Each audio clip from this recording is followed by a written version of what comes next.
Welcome to the Hoja on Architecture podcast, The Architecture of Experience, Chapter 10, The Lived Space, From Ergonomics to Experience.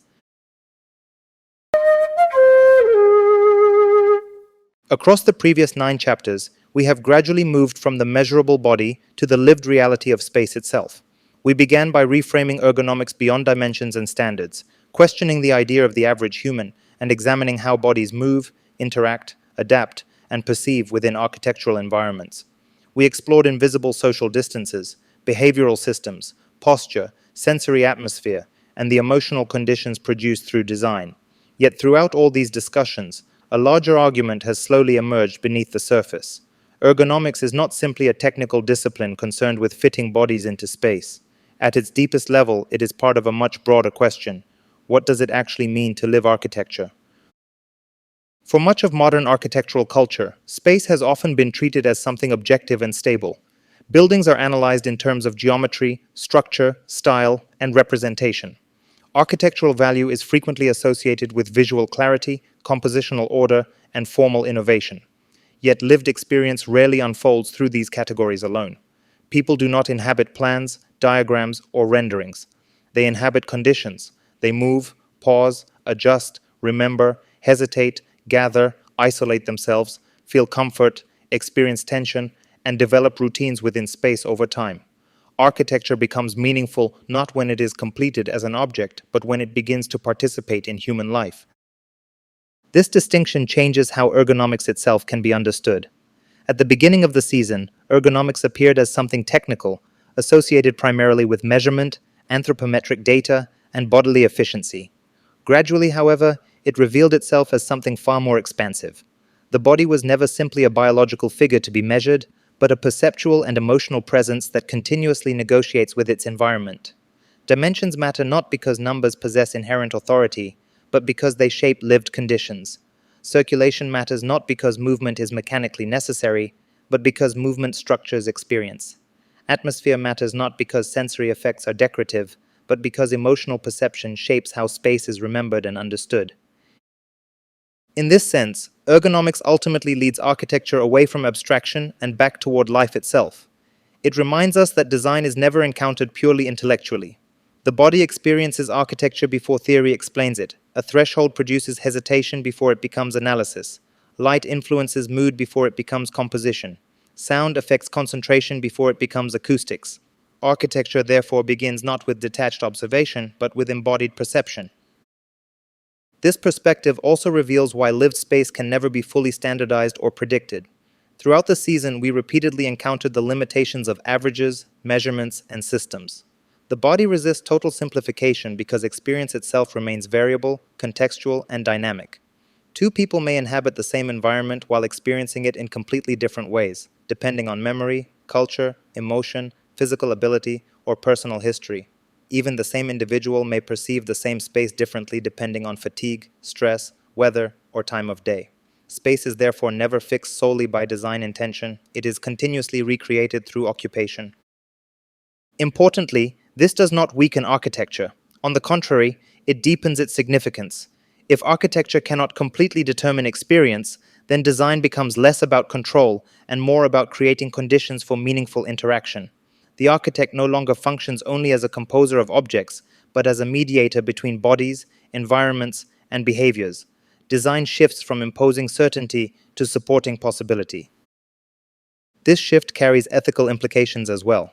Throughout the season, we examined how design decisions quietly include some bodies while excluding others, how systems shape behavior, and how environments influence emotional well-being. These discussions reveal that architecture is never neutral. Every dimension, threshold, circulation route, seating arrangement, and atmospheric condition carries assumptions regarding how life should unfold within space. To design is therefore not merely to organize materials, but to shape the conditions of everyday existence. At the same time, lived space always exceeds design intention. People reinterpret buildings, personalize environments, establish routines, and produce meanings that architects never fully anticipated. Homes accumulate memories. Public spaces acquire political significance. Ordinary environments become emotionally charged through repetition and experience. Architecture continues evolving long after construction ends, because lived experience constantly transforms it. This relationship between architecture and lived experience becomes particularly important within contemporary society. Increasingly, many environments are optimized for speed, efficiency, productivity, and digital integration. Smart systems regulate climate, circulation, security, and information automatically. Interfaces mediate interaction continuously. Yet, despite these technological developments, the body remains central. Fatigue, stress, loneliness, sensory overload, and emotional well being continue to shape how environments are experienced. The more technologically advanced architecture becomes, the more important embodied experience may actually become. For this reason, the future of architecture may depend less on formal novelty alone and more on its ability to engage human experience meaningfully. Questions surrounding inclusivity, well-being, atmosphere, adaptability, and sensory perception are no longer secondary concerns. They are increasingly central to how architecture is evaluated socially and culturally. Buildings are judged not only by how they appear, but also by how they support life. This does not mean abandoning aesthetics or formal experimentation. Rather, it means understanding that visual composition alone is insufficient. Beautiful architecture that ignores lived experience ultimately remains incomplete. Equally, purely functional architecture that neglects emotional and sensory life risks becoming alienating despite technical efficiency. The challenge is not to choose between function and experience, but to recognize that the two are inseparable. In many ways, this season has attempted to reposition ergonomics within precisely this broader framework. Ergonomics is not merely about fitting bodies into predetermined spaces, but about recognizing that bodies actively produce spatial meaning. Space is not passively occupied, it is lived through movement, perception, memory, behavior, and atmosphere. Architecture, therefore, exists not only as physical construction, but as an ongoing relationship between body and environment. This understanding also changes how we think about architectural success. A successful space may not be one that appears perfect in representation, but one that supports rich and adaptable forms of life over time. The quality of architecture emerges not solely through visual coherence, but through the ways bodies feel, behave, interact, and remember within it. Lived experience becomes not an addition to architecture, but its fundamental condition. Across this season, we moved from measurement to embodiment, from standardization to diversity, from circulation to movement, from atmosphere to perception, and from systems to behavior. What began as a discussion about ergonomics gradually became a discussion about humanity itself within space. The body was never simply the subject of ergonomics, it was the foundation of architectural experience all along. And perhaps this is the final lesson of the season. Architecture is not experienced as an image before the eyes, but as a condition around the body. It is lived before it is analyzed. It is felt before it is fully understood. The spaces that remain with us most powerfully are rarely those that were merely efficient or visually impressive. They are the spaces that entered our routines, shaped our memories, supported our emotions, and quietly became part of our lives. This concludes Season 8 of Hodja on Architecture, the Architecture of Experience. Across these 10 chapters, we explored ergonomics not as a narrow technical field, but as a way of understanding the relationship between body, perception, behavior, and space itself. Because in the end, architecture is never only about buildings, it is about the experience of being human within them.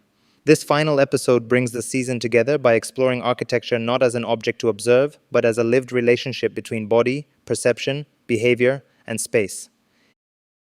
In the next season, we will travel much further back, beyond modern architecture, beyond cities, and even beyond recorded history itself.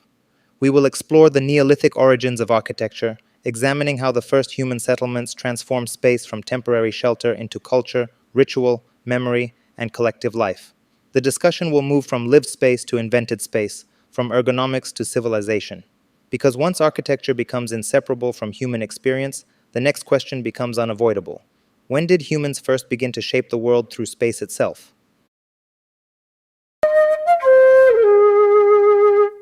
This concludes Chapter 10 of The Architecture of Experience, the lived space from ergonomics to experience.